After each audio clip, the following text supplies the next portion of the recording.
Hey everyone! At last week's Digital Build Conference, Microsoft announced the general availability of their long-awaited Modern Terminal Windows Terminal. This Modern Terminal has a ton of features and capabilities that you simply don't have with the venerable command console that we've seen for years. In this video, we're going to take a look at how to install the new Windows Terminal, take a look at some of the new features, and tweak some of the really cool settings to make the terminal look different than what you might expect is even possible. Let's get started.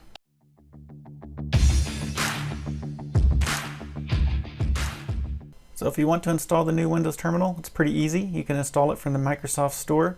It's worth noting, however, that you need to have Windows 10 version 1903 build 18362 or later. Otherwise, the Windows Terminal won't install and run. But once you bring up the Windows Store, it's as simple as searching for Windows Terminal. It'll be the first one most likely that comes up. We'll go ahead and select it. Click Install. Wait a few seconds.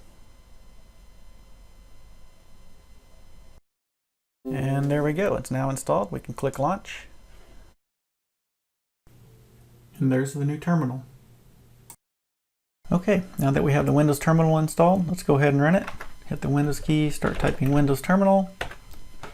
And there we go.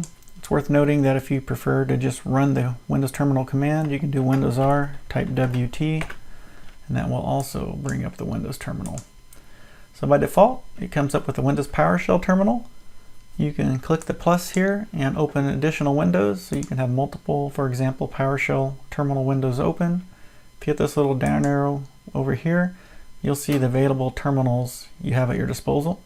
So I have Windows PowerShell, Command Prompt, Ubuntu, and this is because I have the Ubuntu version 20.04 Linux distro installed from the Windows Store, and then Azure Cloud Shell. So you can, for example, click that and open an Azure Cloud Shell, so I can sign into Azure and run commands directly from Windows Terminal.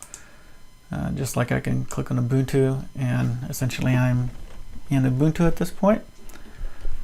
So I can do, for example, let's go back to source folder, and for example, you can see subfolders under my source folder. The color theme is a little wonky, but you get the idea. So if you have a Linux distro installed on your machine, Windows Terminal makes it very easy to take advantage of that. So next, let's take a look at some of the settings. So if we go in here, click on Settings, and my machine's set up to open up these JSON files inside of Visual Studio Code. So we have VS Code opened here. And so we can go through and we see a few things here, for example, like our default profile. So this, for example, maps to Windows PowerShell, and we'll see that here in just a second. A few other settings, get down to profiles, and we'll see what our options are. So we have Windows PowerShell, so you can see there's that same GUID that's selected up above. So for example, if I want to make the Ubuntu terminal my default, all I need to do is copy this GUID up here. Let's go up here, copy, paste this, and hit save. And okay, let me go ahead and close these out because I don't need all those. Now if I hit the plus tab, notice that it opens up an Ubuntu or a Linux terminal by default instead of PowerShell. If I do Windows R, run WT, notice it comes up with the Ubuntu or the Linux terminal. Go back into settings, keep going down. Okay, let's take a look at a few other settings. For example, you can do things like updating your background color. So I'm in an Ubuntu terminal right now, so let's go over here to Ubuntu and let's go ahead and type in background. Maybe I want my background color to be, I don't know, a nice blue. So as soon as I hit Control S to save, you notice over here the background updated to blue immediately.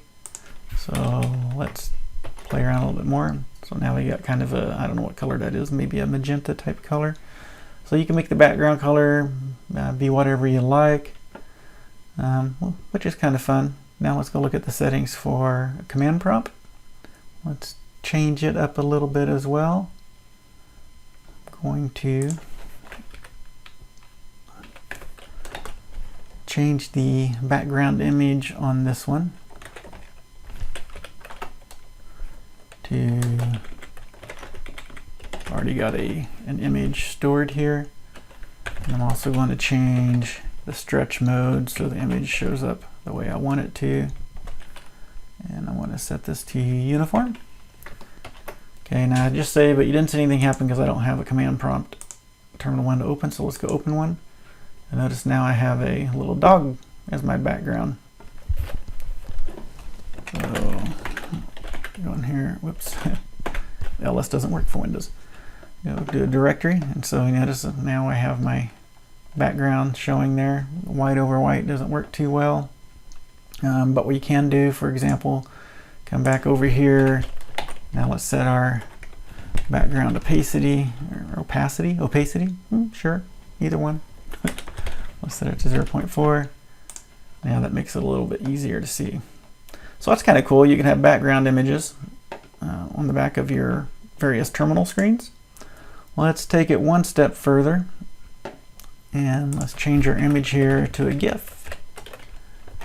Everybody likes a little bit of Star Wars in their life once in a while. Let's change this a little bit. And yes, you can even have animated backgrounds on your Windows terminal. Now, this might get old after a while, but I've actually been using this for a while and I've kind of gotten used to it. I don't know, maybe I'm just strange like that. Okay, so let's take a look at a couple more things here. Let's go back to our Windows R for running a command, because you can do certain things on the command line as well. So for example, let's say I want to launch a particular profile. So right now Unix is my default terminal window, but maybe I want to do a command, if I could type a command prompt, so I can launch terminal window with command prompt as the profile. Go ahead and close that.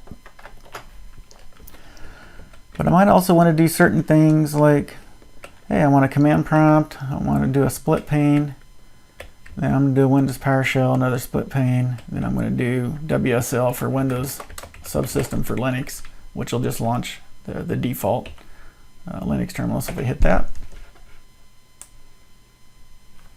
close some of this other stuff back here just to reduce some of the clutter on the screen. Notice now I have 3 terminal windows going all within the same overall window. So I can, for example, stretch this out. So over here I've got a command window going. Here I've got my PowerShell window going, for example. And then down here I've got my Linux terminal going. So you can get pretty creative with how you want to set up your Windows terminals and have the various terminals sitting side by side or on top of each other. A lot of fun settings you can play with. So there's actually quite a few more settings out there that you can take a look at. I'll put a link to the documentation down in the notes below. So I don't know, if you feel like you're limited by the Windows Command Shell or the Windows Command Terminal, definitely download the new Windows Terminal. Give it a try. I think you're going to like it. You can definitely do a lot more with it than you can with the old Command Shell, that's for sure. So I hope you enjoyed this video and have fun with the new animated backgrounds. Thanks.